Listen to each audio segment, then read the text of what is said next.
운동선수들은 운동을 시작하기 전에 준비 운동을 합니다. 왜냐하면 갑자기 과한 운동을 하게 되면 근육이 놀랄 수도 있기 때문입니다. 그래서 혹자는 운동하는 시간보다 몸을 푸는 시간을 더 많이 가진다고 이야기합니다. 신앙생활도 마찬가지입니다. 오랫동안 신앙생활을 하는데 우리에게 필요한 것은 준비 운동입니다. 이것을 다른 말로 하면 신앙의 서론이라고도 할 수 있습니다. 본격적으로 신앙생활을 하기에 앞서서 준비 운동을 해야 합니다. 왜 말씀을 읽고, 왜 기도를 하고, 왜 봉사하는지에 대한 이유를 명확히 알고 시작하는 것이 중요합니다. 왜냐하면 신앙의 서론이 우리가 믿는 신앙의 근간이기 때문에 그렇습니다. 오늘 말씀은 이스라엘 백성들이 본격적으로 가나안 땅에 들어가서 신앙인으로 살아가기 전 준비 운동을 하는 시간이라고 할 수 있습니다. 이스라엘 백성들은 이제 새로운 출발을 앞두고 있습니다. 1세대 이스라엘이 다 죽고 그들을 인도했던 모세도 이제 곧 죽음을 앞두고 있습니다. 하나님께서 모세를 통해서 2세대 이스라엘 백성들이 꼭 기억해야 하는 신앙의 본질에 대해서 알려주십니다. 이제는 하나님의 말씀이 이스라엘 백성들의 등대가 되어서 그들이 하나님 나라 백성으로서 어떻게 살아가야 할 것인지 빛을 비춰줄 겁니다. 1절을 보니까 규례와 법도를 듣고 그것을 배우며 지켜 행하라고 말씀합니다. 먼저 하나님의 말씀을 들어야 합니다. 마음을 활짝 열고 하나님이 우리에게 하시는 말씀을 들어야 합니다. 그리고 듣는 것으로 끝나선 안 되고 그 뜻이 무엇인지를 배워야 합니다. 배우고 끝나선 안 됩니다. 하나님의 말씀을 배웠다면 실제로 우리 삶 속에서 그 말씀을 지켜 행해야 합니다. 이 말씀은 오늘을 살아가는 우리들에게도 그대로 적용되는 말씀입니다. 하나님의 말씀을 듣고 끝나서는 안 됩니다. 주일에 들었던 설교 말씀을 듣고 깨닫는 데서 끝나면 소용이 없습니다. 우리가 살아가는 구체적인 삶의 현장에서 그 말씀대로 지켜 행해야 하나님의 말씀이 우리 삶 속에서 능력이 되는 겁니다. 하나님께서는 말씀을 지켜 행해야 된다고 말씀하신 후에 구체적으로 이스라엘 백성들이 지켜 행해야 하는 말씀에 대해서 알려주십니다. 우리가 잘 알고 있는 십계명입니다. 십계명은 하나님 나라 백성이 꼭 지켜야 하는 신앙의 본질 내지는 신앙의 지침과도 같습니다.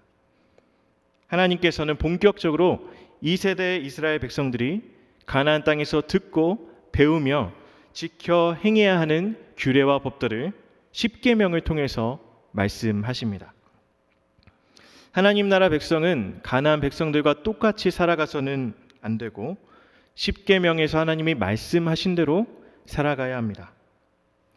예수님께서는 율법을 하나님 사랑과 이웃 사랑으로 요약하셨습니다. 무엇입니까? 십계명입니다. 그만큼 십계명은 하나님 나라의 백성들의 삶이 어떠해야 하는지를 말해주는 아주 중요한 율법입니다. 십계명은 7절부터 본격적으로 시작이 되는데요. 그런데 오늘 1절과 7절 사이에는 십계명의 서론과도 같은 말씀이 끼어 있습니다. 하나님의 규례와 법들을 듣고 배우고 지켜 행해야 된다라고 말하면서 바로 7절로 넘어가지 않습니다.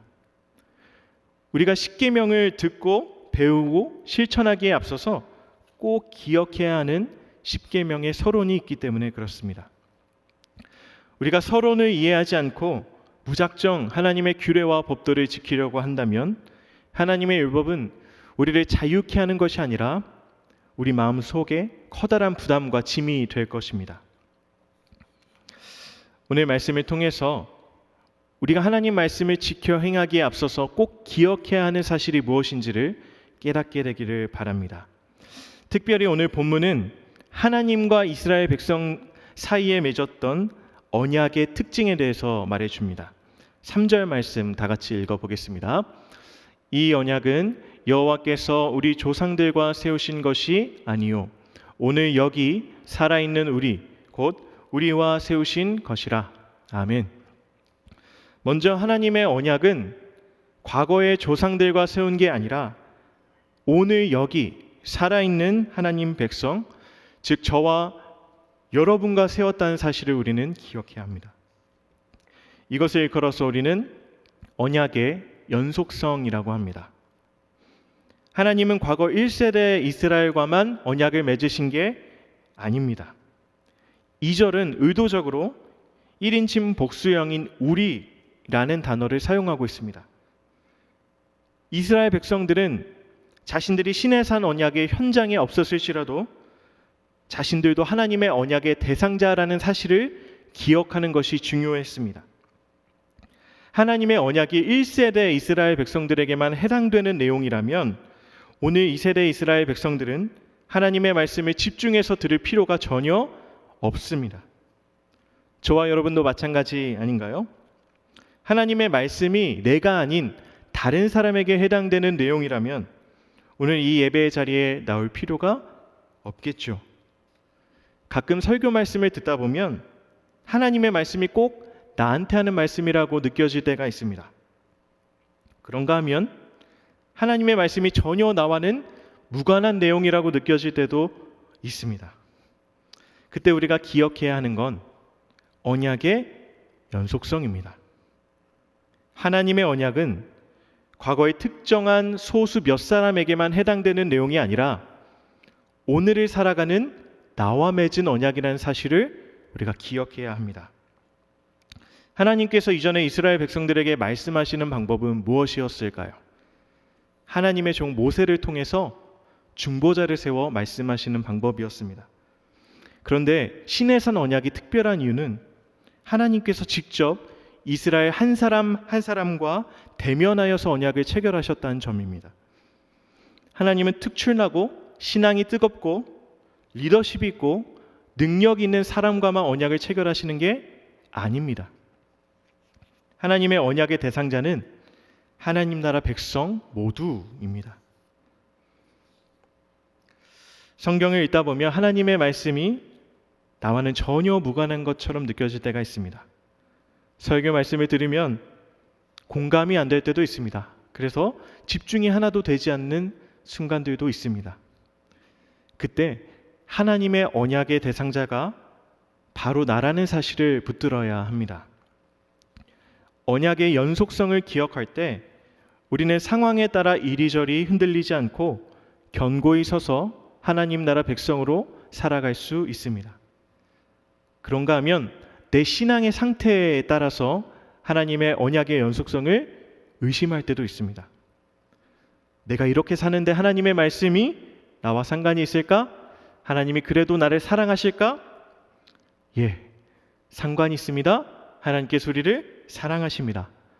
하나님의 말씀이 오래전에 쓰여졌는데 그 말씀이 여전히 나에게 능력이 되고 소망이 될까? 예, 하나님의 말씀은 시대를 뛰어넘어서 성도를 온전케 하는 힘이 있습니다. 사실 신약의 시대를 살아가는 우리들은 이스라엘 백성들보다 언약의 연속성에 대해서 확신하고 자신할 수 있습니다. 어떻게 그게 가능할까요? 과거 이스라엘 백성들은 하나님과 자신 사이의 중보자가 누구였습니까? 모세였습니다. 그러나 모세 그 자신도 하나님 앞에 연약한 사람이었죠. 그러나 신약의 시대를 사는 우리들에게 중보자는 누구십니까? 예, 우리의 연약함을 가장 잘 아시고 우리를 위해 십자가에 매달려 돌아가신 예수 그리스도, 그 예수 그리스도께서 우리의 중보자가 되십니다. 예수님으로 인해서 하나님의 모든 약속은 예가 될 수 있습니다. 우리 함께 고린도후서 1장 20절 말씀 읽어보겠습니다. 하나님의 약속은 얼마든지 그리스도 안에서 예가 되니 그런즉 그로 말미암아 우리가 아멘하여 하나님께 영광을 돌리게 되느니라. 아멘. 하나님의 약속은 그리스도 안에서 언제나 예가 됩니다. 우리가 그리스도 안에 있고 그리스도께서 우리 안에 계신다면 하나님의 약속은 언제나 예가 된다는 사실을 붙드시기 바랍니다. 우리가 해야 할 것은 아멘하여 하나님께 영광을 돌리는 것입니다. 우리는 주일 설교 시간에도 말씀을 듣고 또 이렇게 주중에 수요 예배, 금요 성령 치유 집회에 나와서 하나님의 말씀을 듣습니다. 그때 우리가 아무 생각 없이 하나님의 말씀을 들어서는 안 됩니다. 내가 언약의 당사자라는 사실을 기억하며 하나님 말씀을 들어야 합니다. 하나님의 약속이 그리스도 안에서 언제나 예가 된다는 사실을 기억하고 하나님 앞에 나아가야 합니다. 때로는 말씀이 내 상황 가운데 딱 적용되지 않는 것 같아도 언약의 당사자가 나라고 굳게 믿으며 하나님의 말씀에 귀를 기울여야 합니다. 그때 하나님께서 각 사람의 상황에 따라서 인격적으로 우리를 찾아오십니다. 신명기 5장 4절 5절 말씀 같이 읽어보겠습니다. 여호와께서 산 위 불 가운데에서 너희와 대면하여 말씀하시매 그때에 너희가 불을 두려워하여 산에 오르지 못하므로 내가 여호와와 너희 중간에 서서 여호와의 말씀을 너희에게 전하였노라. 여호와께서 이르시되 하나님께서는 이스라엘 백성들과 대면하여서 말씀하십니다. 대면하여라는 단어를 원어로 살펴보면 얼굴과 얼굴을 맞대어입니다.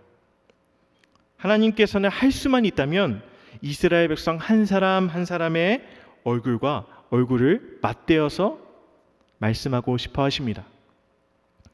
이것을 언약의 인격성이라고 합니다. 저와 여러분도 마찬가지입니다. 하나님께서는 여러분들 그 얼굴과 얼굴을 맞대어서 대면하여서 우리에게 말씀하고 싶어 하십니다. 그렇기 때문에 하나님의 말씀은 딱 떨어지는 한 개의 답으로 주어지지 않습니다. 무슨 말인가 하면 하나님은 말씀을 통해서 인격적으로 우리에게 다가오시기 때문에 획일화된 한 개의 답, 한 개의 실천, 한 개의 결단으로 하나님의 말씀이 귀결되지 않는다는 말입니다. 하나님의 말씀은 한 개의 답으로 떨어지지는 않지만 모든 사람에게 답이 될 수 있습니다. 아픈 사람에게는 소망의 말씀이 됩니다. 게으른 사람에게는 다시 부지런한 사람이 되고자 하는 다짐의 말씀이 됩니다.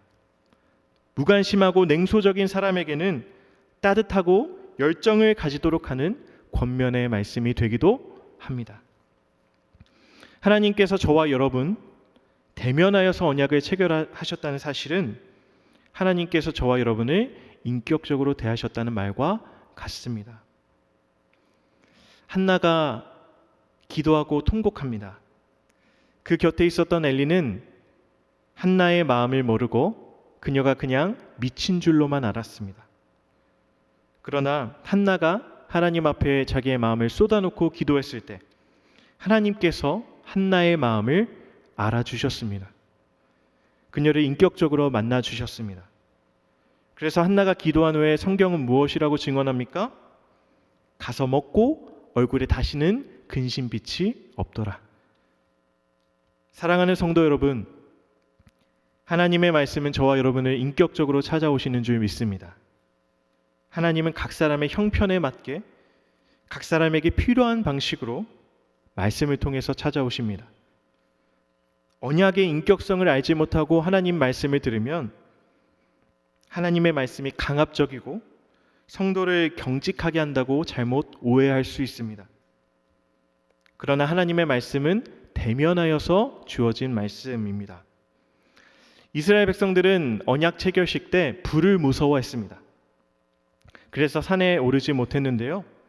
하나님께서는 이스라엘과 하나님 사이에 중보자 모세를 세워서 하나님 말씀을 전하게 하십니다. 여러분, 하나님은 거룩하시기 때문에 사실상 이스라엘 백성들과 대면하여 말씀하기가 불가능합니다. 그러나 중보자 모세를 세워가면서까지 대면하여 말씀을 전하고자 하셨던 이유가 무엇일까요? 이스라엘과 인격적인 교제를 나누고 싶어서입니다. 하나님께서는 하나님과 우리 사이를 가로막는 것이 무엇이든 간에 상관없이 우리와 대면하여 말씀하고 싶어 하십니다. 이것이 하나님의 마음입니다. 언약의 인격성을 기억하며 우리를 인격적으로 만나고 싶어 하시는 그 하나님의 마음을 깨닫길 바랍니다. 또한 말씀 속에는 우리를 이렇게 인격적으로 만나고 싶어 하시는 하나님의 그 절절한 마음이 녹아 있다는 사실을 우리는 기억해야 합니다. 그러면 우리는 하나님의 말씀을 딴 사람 이야기 듣는 것처럼 들을 수가 없습니다. 한나처럼 가슴 절절하게 마음을 쏟아놓고 마음을 통하여서 기도할 수 있습니다. 왜냐하면 하나님께서는 반드시 저와 여러분을 만나 주실 것이기 때문입니다. 하나님의 진심과 우리의 진심이 만날 때 그때 비로소 기적은 일어납니다. 여러분, 하나님의 언약의 인격성을 기억하시기 바랍니다. 우리가 하나님의 말씀을 듣고 지켜 행하기 전 꼭 기억해야 하는 마지막 말씀이 있습니다. 신명기 5장 6절 말씀 함께 읽어보겠습니다. 나는 너를 애굽 땅 종되었던 집에서 인도하여낸 내 하나님 여호와라. 아멘. 이스라엘 백성들이 하나님의 말씀을 지켜 행하기 전 그들의 마음 속에 새겨야 하는 사실이 있습니다. 그건 자신들이 죽음을 통과한 사람들이라는 사실입니다. 이스라엘 백성들은 출애굽하기 전에 바로 왕의 노예였습니다.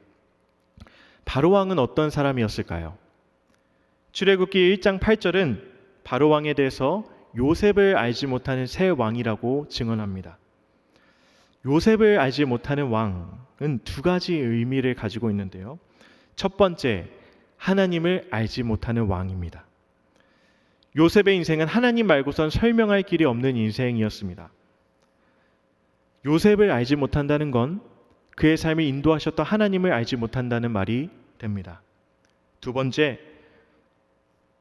요셉을 알지 못하는 왕은 이스라엘 백성이 어떤 민족인지 알지 못하는 왕을 의미합니다. 요셉이 속한 이스라엘 백성들에 대한 이해가 전혀 없는 왕이 바로 왕이었습니다.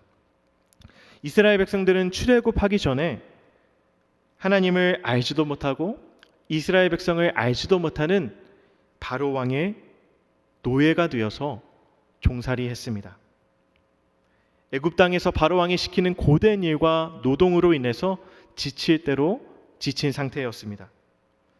바로 왕은 이스라엘을 인격적으로 대해주지 않았고 오히려 쉽게 부려먹을 수 있는 노동력으로 생각했습니다. 바로 왕은 하나님께서 열재앙을 보내신 후에야 그때 비로소 이스라엘 백성들을 돌려줍니다. 여러분, 이스라엘 백성들이 계속 애굽에 있었다면 어떻게 되었을까요? 행복했을까요? 이스라엘 백성들은 오랫동안 애굽에 살아오면서 그곳이 집이 되었습니다. 오늘 본문은 종되었던 집이라고 말합니다. 원래는 애굽이 집이 아니었는데 오랫동안 그곳에 있다 보니까 집이 되었습니다. 그런데 그들의 신분은 무엇입니까? 종입니다. 철저히 주인이 시키는 대로만 움직여야 하는 사람들이 되었습니다. 하나님의 형상이 깃든 존재로서 대우받는 것이 아니라 철저히 바로의 욕심을 채워야 하는 비참한 처지가 되어버렸습니다. 그런데 하나님께서 그들이 부르짖는 소리를 들으십니다. 그 누구도 자신의 탄식 소리를 들어주지 않을 것 같았던 그 종의 집에서 부르짖었더니 하나님께서 그들의 부르짖는 소리를 들으십니다. 그리고 그들을 애굽의 종되었던 집에서 이끌어내어서 구원해 주십니다. 여러분, 이스라엘 백성들의 이야기는 저와 여러분의 이야기입니다. 죄의 종이 되어서 도저히 하나님의 뜻대로 살아갈 수 없었던 우리들이 예수 그리스도로 인해서 생명의 성령의 법을 따를 수 있는 존재들이 되었습니다. 사도 바울은 외칩니다. 오호라, 나는 공고한 사람이로다. 이 사망의 몸에서 누가 나를 건져내랴. 죄의 종이 되어서 제가 원하는 대로 이끌려 살아갈 수밖에 없었던 우리들을 하나님께서 긍휼히 여겨주셔서 우리를 구원해 주셨습니다. 당신의 언약 백성을 기억하셔서 우리를 사망에서 생명으로 인도해 주셨습니다. 여러분, 죄는 우리의 행복을 바라지 않습니다. 죄의 목적은 우리로 하여금 하나님과 멀어지게 만들어서 우리가 세상의 법칙에 철저히 이용당하기만을 바랄 뿐입니다. 바로가 요셉을 알지 못했던 것처럼 죄는 우리를 알아주지 않습니다. 우리가 어떤 형편에 있든지, 우리가 어떻게 힘든지, 무슨 이유로 탄식하는지 도무지 관심을 갖질 않습니다. 그러나 우리 하나님께서는 찬양 가사처럼 우리의 작은 신음에도 귀 기울이시고 응답하시는 분이십니다. 하나님의 말씀을 우리가 새겨 듣고 그 말씀대로 행하기 전 우리는 죽음을 통과한 사람들이라는 사실을 기억해야 합니다. 단순히 어쩌다 살아난 것이 아닙니다. 하나님은 우리가 당면한 죄의 문제와 그 심각성을 아셨습니다. 또한 우리를 긍휼히 여겨 주셨습니다. 그래서 종되었던 집에서 우리를 이끌어내어서 골로새서 1장 13절의 말씀처럼 사랑의 아들의 나라로 우리의 집을 옮겨주신 겁니다. 골로새서 1장 13절 말씀 함께 읽겠습니다. 그가 우리를 흑암의 권세에서 건져내사 그의 사랑의 아들의 나라로 옮기셨으니. 아멘. 사랑의 아들의 나라는 말 그대로 우리를 향한 사랑이 있는 집입니다. 아버지가 정말 사랑하는 아들의 나라라고도 번역이 됩니다. 이제 우리를 알지 못하던 왕이 다스리는 집이 아니라, 세상이 다스리는 나라가 아니라, 죄가 다스리는 나라가 아니라 사랑이 특성인 나라로 우리의 집이 옮겨졌습니다. 여러분, 세상과 죄는 우리를 알지 못하지만 하나님은 우리를 가장 깊이 아십니다. 우리를 잘 아시는 분, 우리가 피할 수 없는 죽음을 해결하시고 새롭게 살 길을 열어주신 분, 그 하나님께서 우리에게 하시는 말씀은 다른 사람들이 하는 말과는 무게감이 전혀 다릅니다.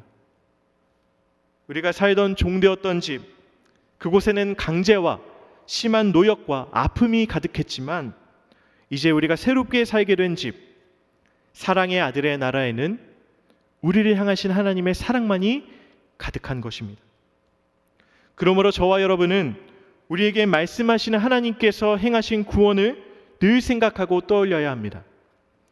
죄와 사망이 이를 갈고 우리를 넘어뜨리려 할 때 내가 종되었던 집에서 사랑의 아들의 나라로 우리의 집이 옮겨졌다는 사실을 떠올리고 기억해야 합니다.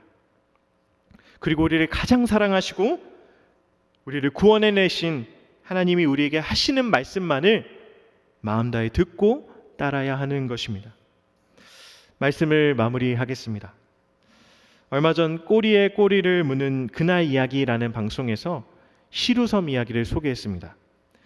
당시 태풍 베티로 인해서 남한강이 범람하면서 충북 단양의 시루섬이 물에 잠깁니다. 그러자 당시 섬에 거주하였던 198명의 주민들이 물탱크 위로 올라갑니다. 비가 오는 물탱크 위에서 무려 14시간을 버틴 끝에 극적으로 시루섬 주민들이 구조됩니다. 여러분, 물탱크 크기가 높이 6m에 지름이 5m라고 합니다. 그 좁은 물탱크에 198명이 서로 팔짱을 낀 채로 비 오는 추운 날씨에 14시간을 버틴 겁니다. 14시간 동안 생리 현상까지 참으며 생존을 위해 몸부림친 끝에 살아나게 되었습니다. 시루섬은 그 당시에 홍수로 인해서 지금은 무인도가 되었습니다. 50년의 세월이 지나고 죽음의 위기를 극복한 시루섬 주민들이 다시 그 시루섬에 모였습니다.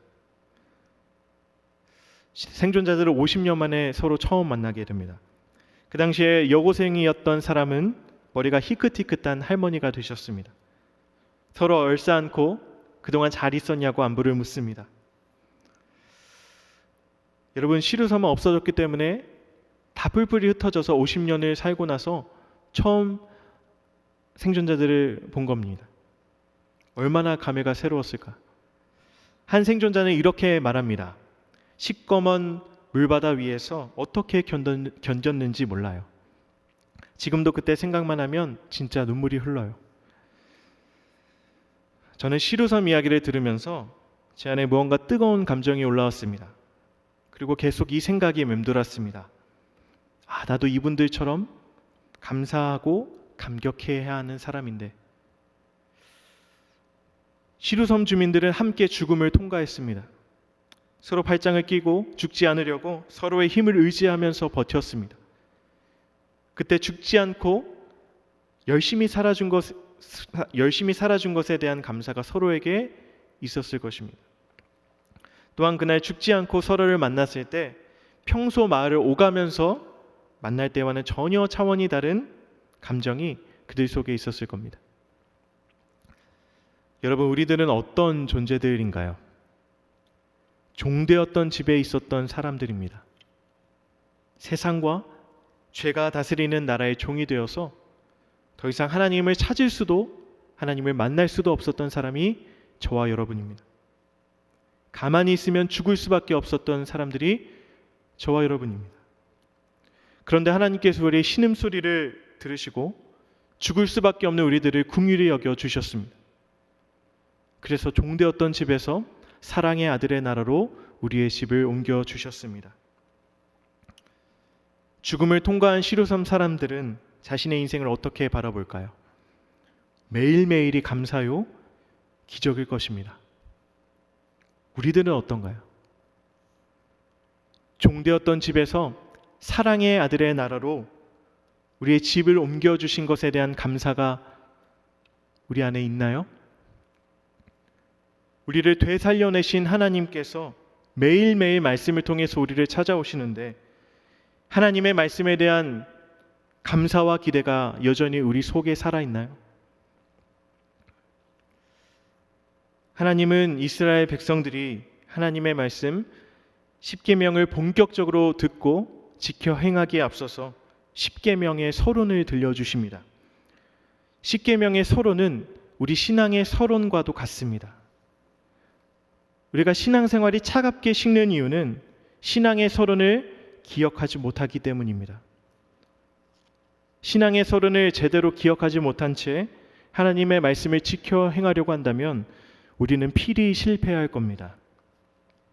이스라엘 백성들은 10계명의 서론을 기억해야 했습니다. 오늘 저와 여러분도 마찬가지입니다. 하나님께서 이스라엘 백성들에게 율법을 주실 때 그들이 받은 은혜를 먼저 말씀해 주십니다.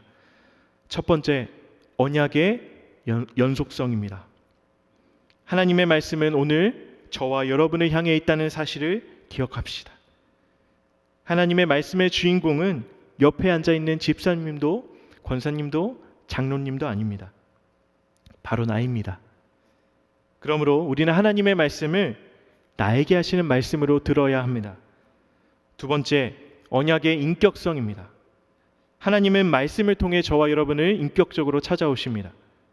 얼굴과 얼굴을 대면하여서 우리에게 말씀하십니다. 여러분들 속에 있는 마음의 이야기를 하나님 앞에 쏟아 놓으십시오. 하나님께서는 한나를 인격적으로 만나 그녀의 마음을 알아주셨던 것처럼 오늘 저와 여러분을 인격적으로 찾아오실 줄 믿습니다. 제사장 엘리나 한나가 미친 줄로만 알았지만 하나님은 한나 고통의 이유를 알고 계셨습니다. 하나님을 인격적으로 만난 한나는 근심빛이 사라졌습니다. 저와 여러분도 하나님을 인격적으로 만나 근심빛이 사라지기를 주님의 이름으로 축복드립니다. 마지막으로 우리가 잊지 말고 꼭 기억해야 하는 사실, 하나님께서 우리를 종되었던 집에서 사랑의 아들의 나라로 집을 옮겨주셨다는 사실입니다. 내가 하나님의 은혜로 죽음을 통과한 사람이라는 사실을 계속해서 떠올릴 때 우리의 신앙은 차갑게 식는 것이 아니라 오히려 날이 지날수록 더 뜨겁게 불타오를 것입니다. 생존자는 이런 고백을 했습니다. 지금도 그때 생각만 하면 진짜 눈물이 흘러요.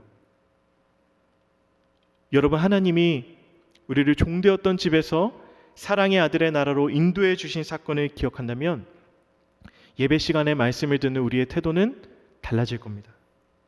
토시라도 놓치지 않으려고 애쓰고 집중하지 않을까요? 사랑하는 성도 여러분, 오늘 10계명의 서론은 우리 신앙의 서론과도 같은 말씀입니다. 하나님은 율법을 주시기 전 우리가 받은 은혜를 떠올리라고 말씀하십니다.